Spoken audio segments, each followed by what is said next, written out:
Hey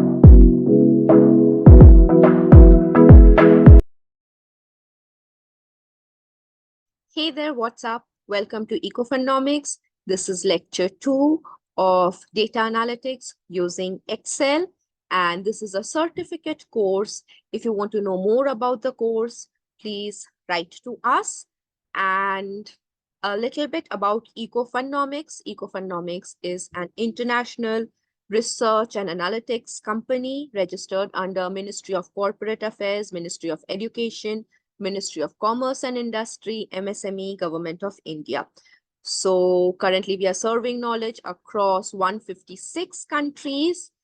And I think that's about it. I am Shreya Roy, and let's begin with today's coursework.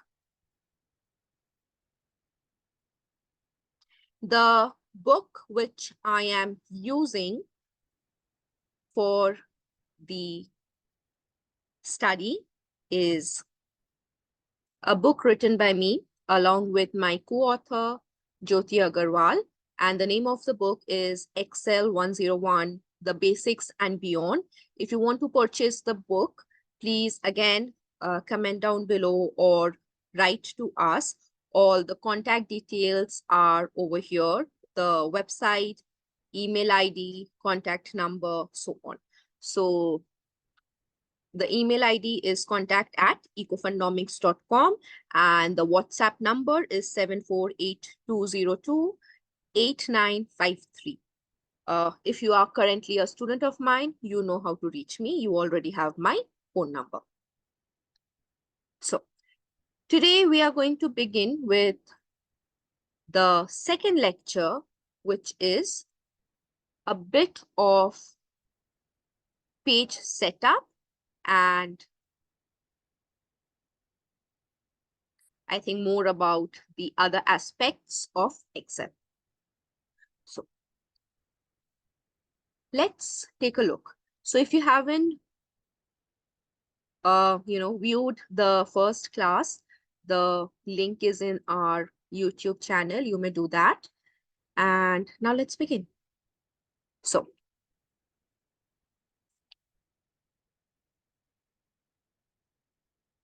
let's say this is our data and we want to understand how margins, orientations, page breakup, these work. What are we going to do? First of all, we are going to change the view from the normal to a page layout. When we see the page layout, we can take a look at the margins. Now, we can increase the margin, increase it to wide or increase it to narrow as per our requirement, but I think normal is the best thing that you can do. Now, if let's say we want to understand how the page breakup works, then let's take a look. Over here, let me insert a page break. And again, let's say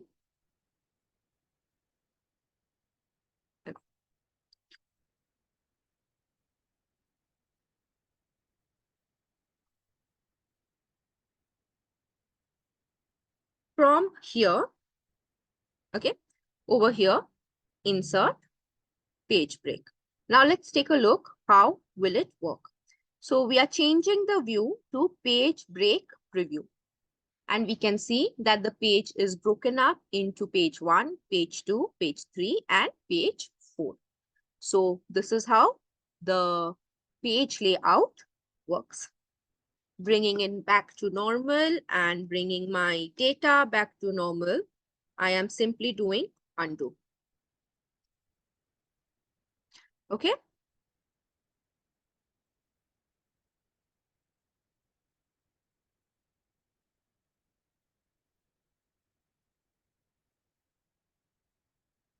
So we have already learned about, okay, so how do you hide a column?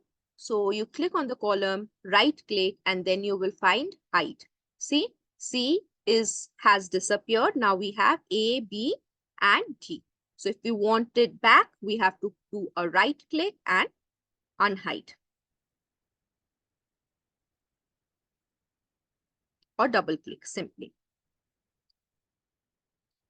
We have learned about wrap, merge and center last class.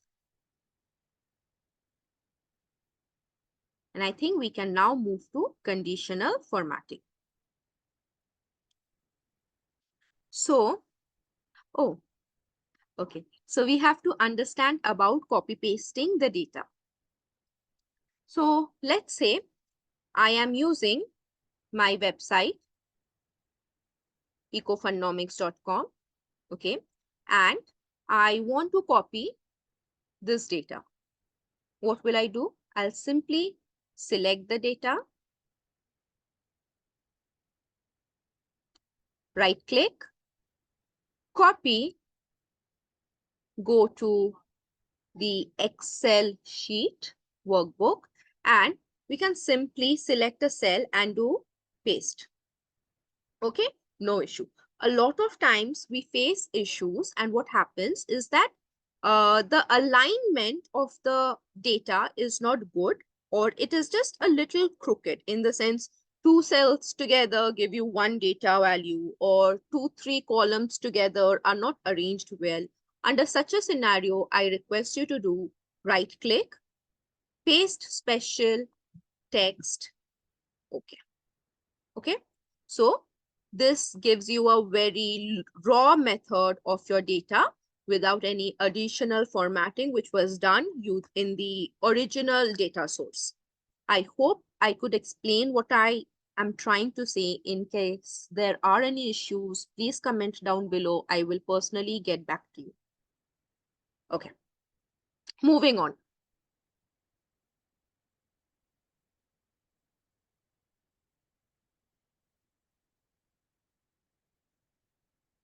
We have also done tabulation in the last class, so I am not talking about it in this one. Okay, let's talk about conditional formatting. So conditional formatting is a unique way of representing the data according to their weightage, or in the ascending or the descending order. Let's just take a look. Okay, so let's see, I have this data. This data is basically the inflation rate of India. Okay, so I select my data. Okay, and then I go to conditional formatting and I set, let's say I want to do data bars. Okay, so I am creating a data bar over here. Now what I witness over here is accordingly a bar has been arranged. So for example, 3.73 is smaller than 6.262, then the bar is smaller. Okay, I hope I was able to explain. Again, similarly, the bar is arranged as per the value. So for example, 3 is bigger than 1, the bar of 3 will be greater than the bar of 1. Now let's understand with the coloring bar. So for example, I'm not taking a lot of data. Let's just say I am taking 10 datas. Okay, that is actually not 10. So let's say we take 10 datas. We go to conditional formatting. We use color scales. And let's say I am using this one, which is white to green. So what do we see? The smallest value is colored in white, and the highest value is colored in darkest shade of green. So this gives you an idea which is a smaller number and which is a bigger number, which is a more priority number probably. Let's say if I want to use this data, and obviously there are different colors that you can do. So for example, there is this red and green, then there is this blue and red. Similarly, you can do whatever you want. There are a lot of colors available here. Let's go into icon setup. And let's do the directional first option. Now, what do we see? That these are smaller values. This is a larger value.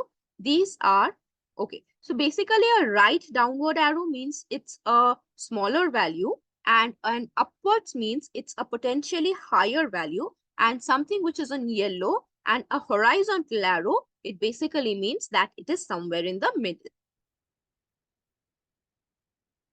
So I think that's about it for conditional formatting. And again, you will find a lot of practice exercises over here with the highlight cell rule, top rule.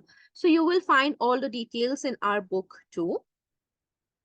So if I use this one, and let's just practice one in which we have countries and floods. So the list of the countries are there and the flood count for a particular year is mentioned. Okay, for the particular year is 1999 or 98. Okay, so I have the data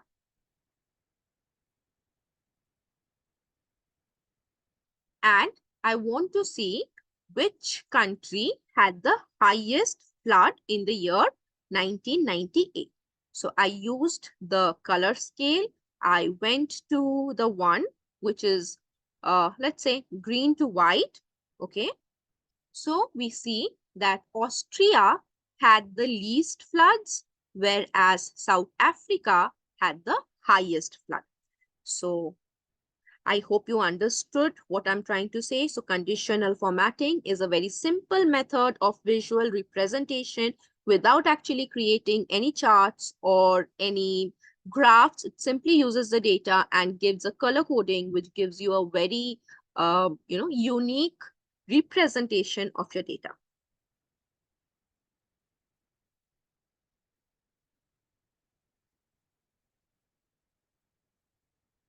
Moving to shapes and smart arts.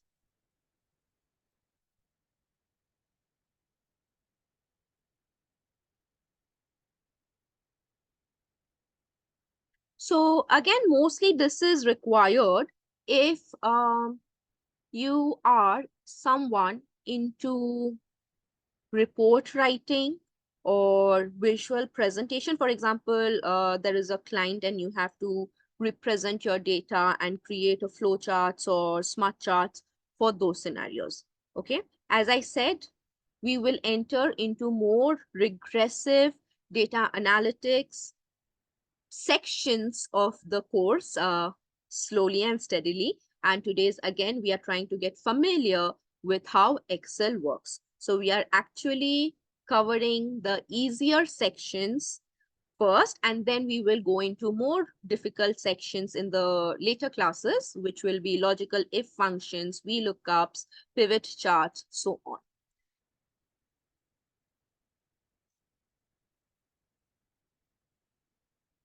So let's do one practice exercise for inserting shapes and charts. Hopefully, this will clear your doubts on how to do it. And after that, we can either stop on this one or move to the next topic.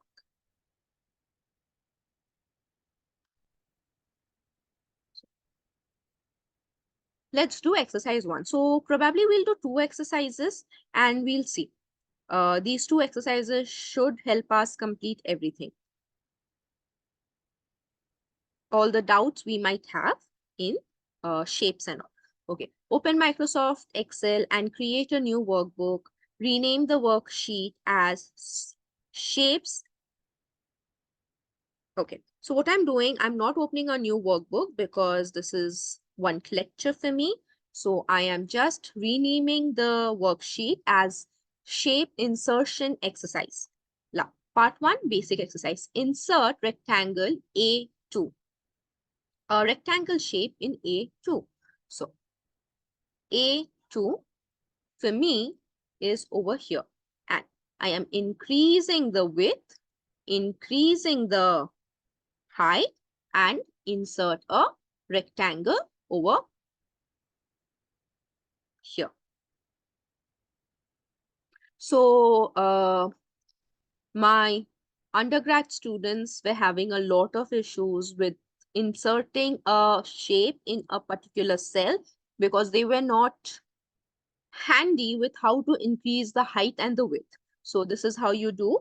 So place your cursor between A and B and pull and drag, click and drag, And again, similarly, pull your cursor between 2 and 3 and click and drag. So this will give you a big space to put whatever you want. For example, if you even want to add a smart chart over here, this should do your trick. Now, let's go to the next section. Okay, so I'm not doing this. You have probably understood what it wants me to do. Select a rectangle. Okay. Change its color to yellow. Add a red border of 0.2 and a shadow effect. Okay. Change its color, shape format. Change its color to yellow. Add a border of red of thickness 2. So we don't have a 0.2 thickness over here. We will go to more lines and we will increase the point to 2. Okay. And then the next question says, add a shadow effect. Okay. Select the shape, go to shape format. Please be observant over here. I am clicking on the shape and I'm not clicking on the cell. There's a difference. If you are clicking on the cell and you expect the shape format, it will not work.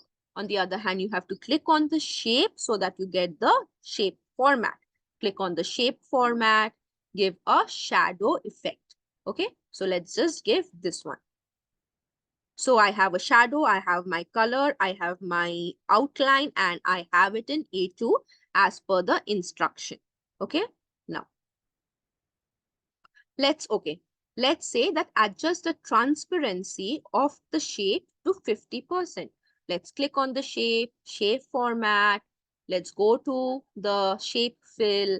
Let's go to more fill color options and transparency to 50%. Okay, and okay. What do we see? That it has reduced. The brightness of the color has reduced. Okay. The next question is says, so let's not do these and go to the one which says rotate the shape by 45 degrees. Now click on the shape, go to shape format, rotate, more rotate option. See, if there would have been 90, we could have done using these, but since it is not mentioned and we need to move it to 45, okay, 45 and enter. And we see that the shape has tilted by 45 degrees.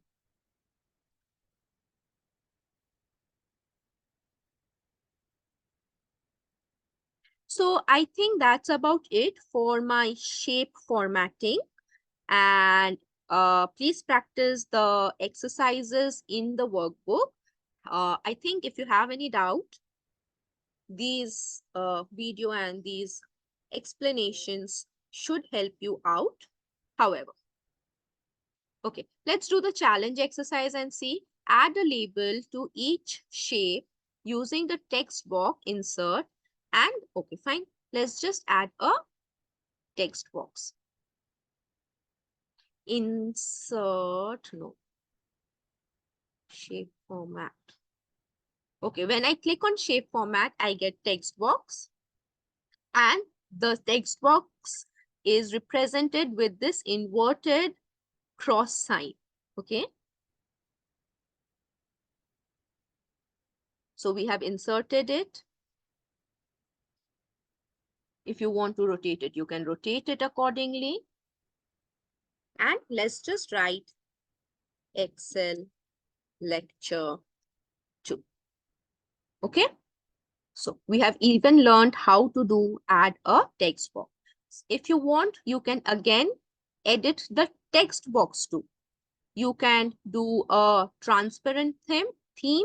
In the transparent theme, the color of the text box is transparent. That is, the color behind is visible through the text box. However, if you click on it, you can see the boundary of the text box. Okay. If you want, you can add a border. Let's say this one. So it works in the similar manner.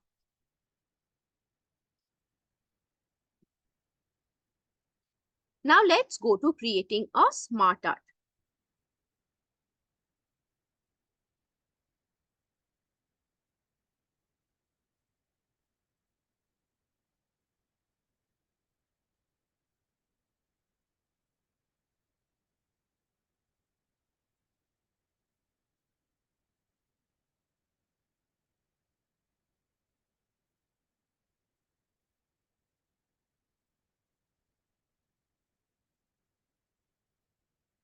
Okay, let's do it on a new sheet then. I clicked on this to get a new sheet, and let's rename it as Smart Art Insertion Exercise. Clicking on this one, Smart Art Insertion Exercise, and basic Smart Art. In this section, you will practice so and so. Okay. Cell A2. Excuse me, just a second.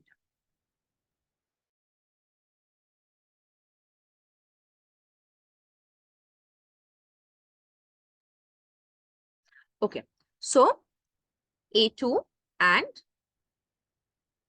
let's increase the height and the width. Okay, so width and the height, and let's look at the question. Go to insert, go to smart art. Now the question says list category. Went to list, let's select the first list,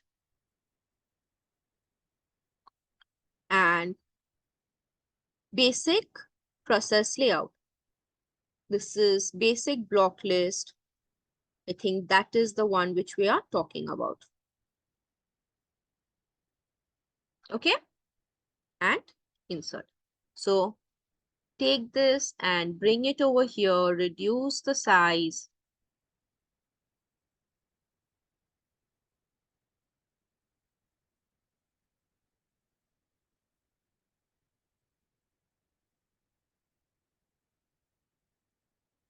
Okay.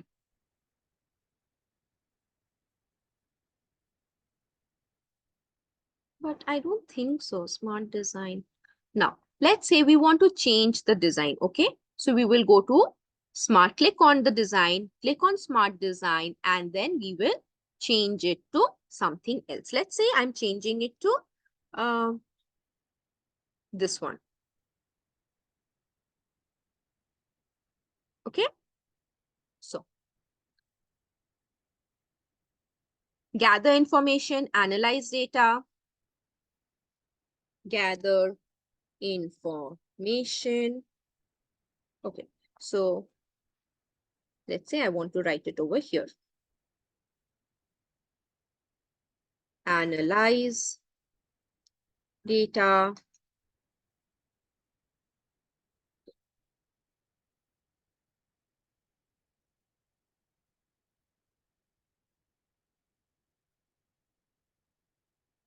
make decisions,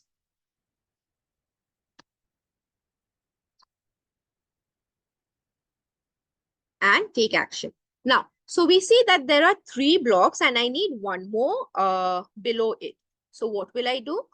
I'll go to smart design, add shape, okay, and I got it. So what will I do? Make decision, and the last one was take action. So I'll write take action. Then accordingly, whatever you want to like, let's say A, B, C, whatever. I'm just randomly writing, okay?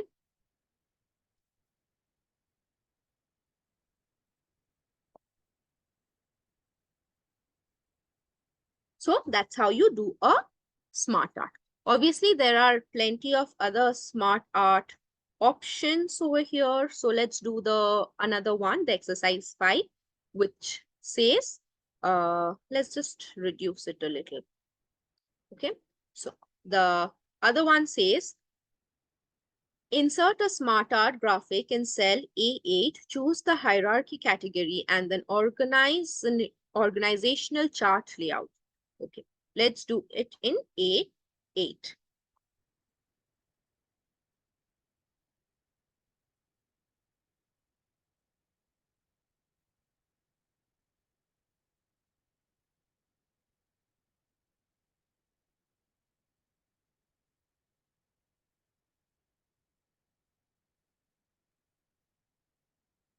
Okay, so as per the instructions, I have selected my chart, which says organizational and hierarchy.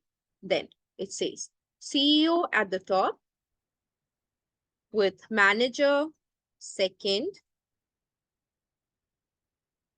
and employees third. Employee 1, employee 2, employee 3. Okay, now it just says change the color to red. So I cannot really find a red recolor pictures. So I'll just choose this one because I could not really find a red in here. So that's about it about SmartArts. I hope SmartArts was easy. So you have learned about shapes and SmartArts in this lecture.